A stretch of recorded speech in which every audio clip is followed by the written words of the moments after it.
Hey, great to see you and welcome to another lesson. Thank you very much indeed for joining me for this one.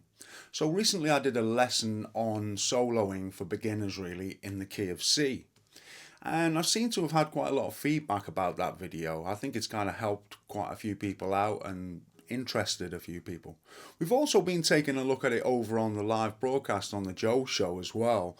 Spent some time talking about some different alternatives, and so that's what we're going to try and do today. I'm going to try and build upon what we did in that first lesson and give you a better understanding as to what it is that we're doing and what we can add to those basic licks to kind of perhaps make it a little bit more interesting as well.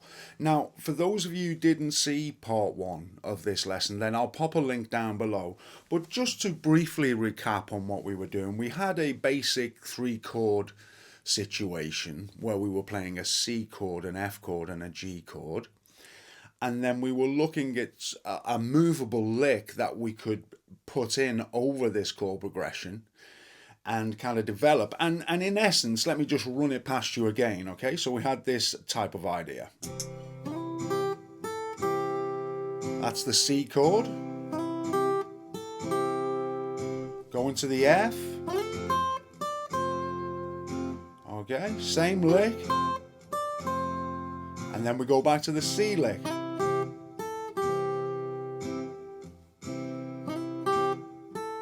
And then we'd have a high G lick.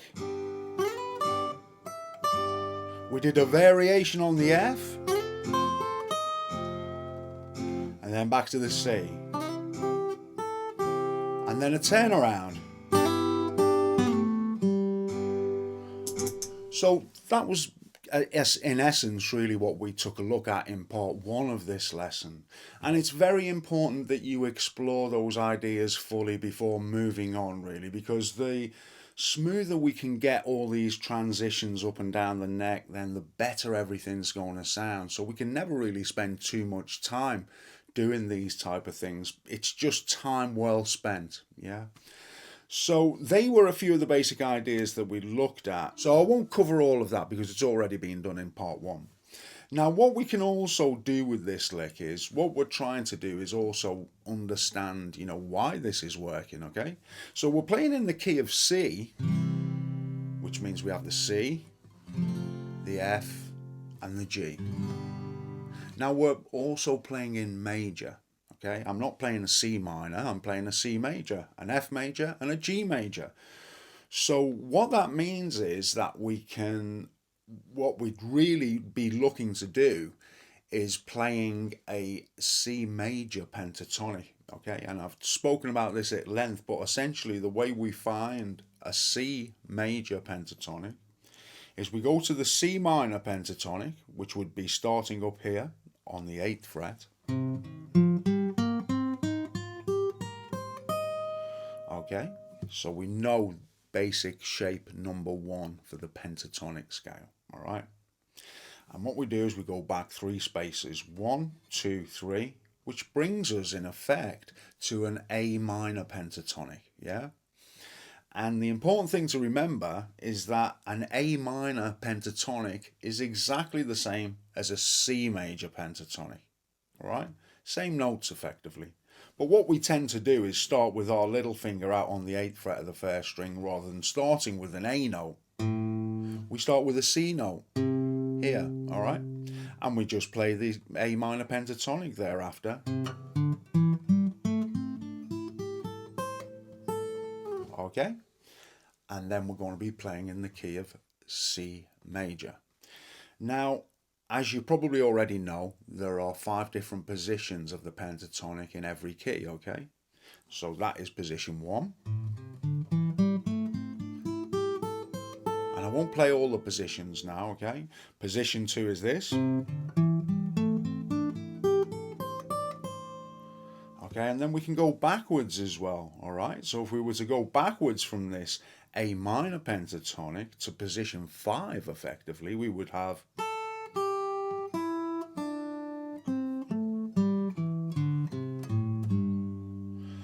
Now then, this is where these notes that we've been playing so far live, all right? So as you can see here, right, they're the notes we've been playing for our lick. So essentially, they're just part of a C major pentatonic, all right? So that's why it's kind of making sense. We don't want to kind of overload ourselves with theory. I just like to give you little bits and pieces so you can digest it. After all, this is for beginners, so we don't want to be racing ahead too quickly. It's just important that you understand some of these fundamental ideas, and then at least you'll have a better idea as to what it is that you're actually doing, okay? So when we play this lick, we're just playing a part of the C major pentatonic. Okay, now another little thing that we can add to our lick is play what's called a chromatic run. And a chromatic run is just when we go from one fret to the next without any gaps. So chromatic would be...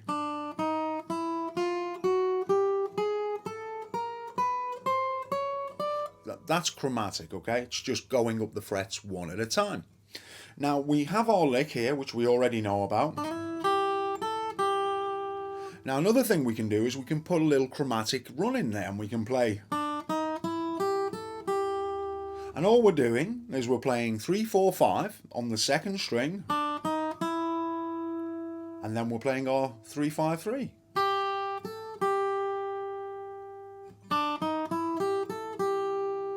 Can do the same in the F position.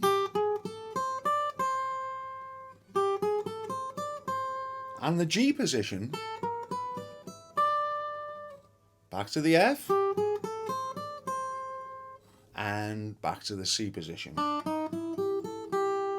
And just so how you can hear it in context, it would sound like this.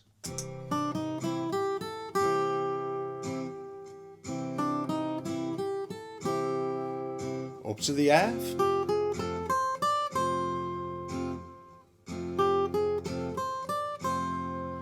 back to the C.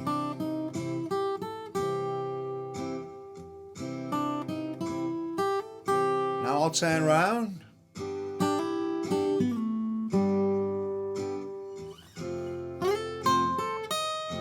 Alternative lick there.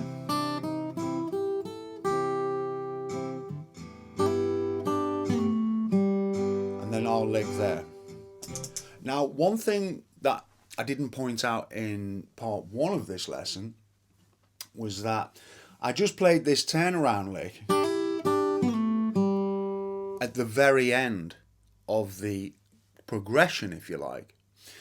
But it's also important to point out that it can also be used when it goes up to the high G as well. Okay, so let me show you what I mean by that. I'll play it how I played it in part 1, which was at the very end of the turnaround. But now I'm going to show you how you can also play it kind of when it goes to the high G. Okay, so it sounds like this, and I'll also do the chromatic thing so you get a bit more of a feel for how that goes as well, yeah? So here we go.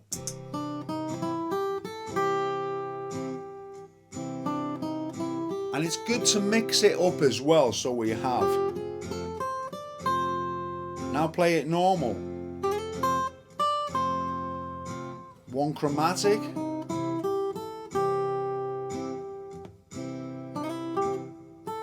Now here's where we can play it. Okay. And then back. And this is where I originally played it. Okay? So essentially all I'm saying is you can play this both when you go to the high G, this section in other words, you can play, and then go to the F. Now remember that's the alternative lick, this. Like so, okay? So this is all being covered in part 1 as well. So it's important that we're trying to think about these notes that we're playing and where we can play them. And slight variations in time can also create some interest as well. So it doesn't have to be played exactly the way I'm playing it, okay? It can be played with a slightly different timing, and these are things that it'd be good if you could experiment with as well, yeah? Now, the other thing that I wanted to illustrate is that this note here, This little lick that we're playing, okay, can also be played here. And you will notice this is part of our A minor or C major pentatonic, alright? So we can play our first lick here, our second lick here, our third lick, alright? So now we're starting to understand that there's a lot of commonality, okay? We've got this note, these notes here, and they're the same as these notes here. Now once we start linking these things together and everything, then we start getting a much better understanding of the fingerboard, and consequently we have more ideas on where we can go to play around when we're soloing, okay? So let me show you these same notes but played in a different position. It goes like this.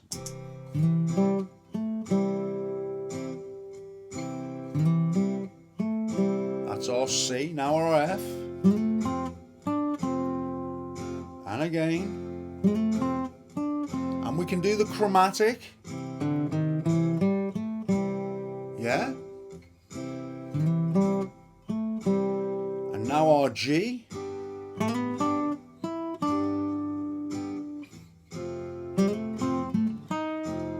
Still do our alternate lick. And an alternate turnaround. Okay, so let me just tell you about those new little ideas, alright? So we're playing the same things, only this time we're on the 5th string and we're going from 5 to 7, and then we're moving on to the 4th string and just playing 5, 7, 5. And also remember, if we want to play the chromatic part, we just play 5, 6, 7 on the 5th string. And then play our 5, 7, 5 on the 4th string. Now when we go to the F lick, we're just on the 4th string, which is the D string, okay? And we're going to do the same. We're going to just slide from 5 to 7 and then jump onto this 3rd string, the G string, and play 5, 7, 5. And if we want to play the chromatic, we hop back onto the 4th string and play 5, 6, 7. And then our 5, 7, 5 on the 3rd string. Okay, and then back to our first lick. And then for our G lick, all we're doing is we're starting out on the 4th string, again the D string, okay, 7th fret, and we're sliding up to 9. Then we're hopping onto this 3rd string and we're playing 7, 9, 7.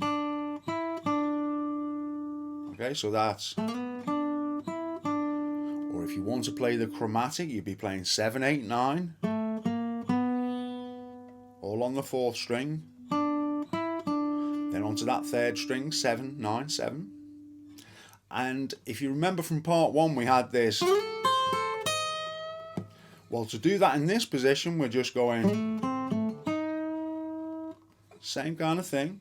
We're sliding on the 4th string, 5th to 7th fret, onto that 3rd string, 5th fret, back onto the 4th string, okay, 7th fret. So we've gone, and then we're going to reach up here onto the 8th fret of the 3rd string and play a little bend. So we're going, and then we're coming back to our home base. Okay, like so. So far, we've now know that we can play or,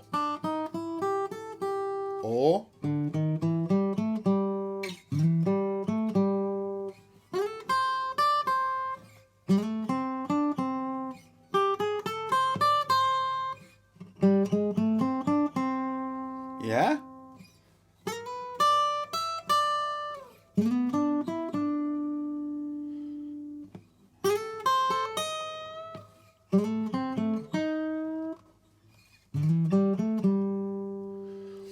Okay, so we're suddenly learning these notes in quite a few different positions, and it should be giving you a little bit of clarity about where we can place our fingers when we've got a C, F, and G going on.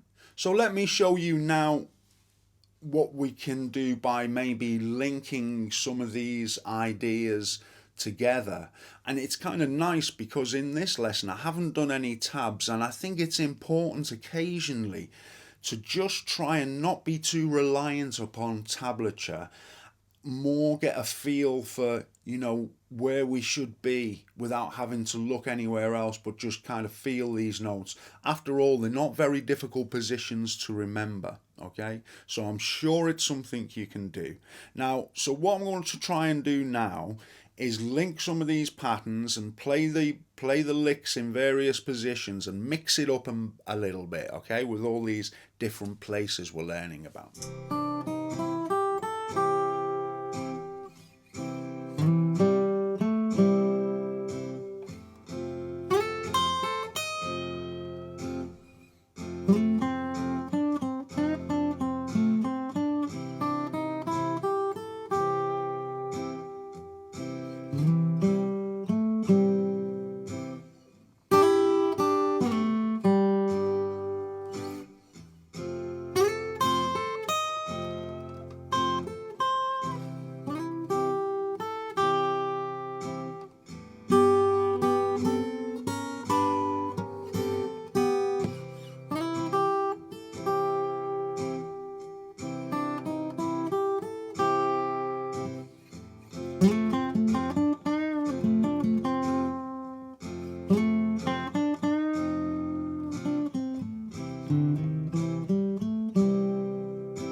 Okay, so hopefully you can kind of get the idea, and I'm going to include just the kind of backing, so just me playing the C, F, and G, and perhaps you can just explore some of these ideas and also devote a little bit of time to just trying to find your way around being melodic in your own way, because that's just as important as anything that I can teach you. It's very important that we develop our inner selves and our own message, if that makes sense. Yeah, so just think of this A minor position, and if you know all of the positions, or you just know a couple of the positions, then try incorporating the licks along with some of the notes from the pentatonic scale, and see if you can make sense of it. I think the more you become familiar with where all these notes live, you're going to start making a whole lot more sense of your solo playing. So I hope that helps you guys, I really do, and I'm looking forward to seeing you shortly with another lesson, and in the meantime, you take care.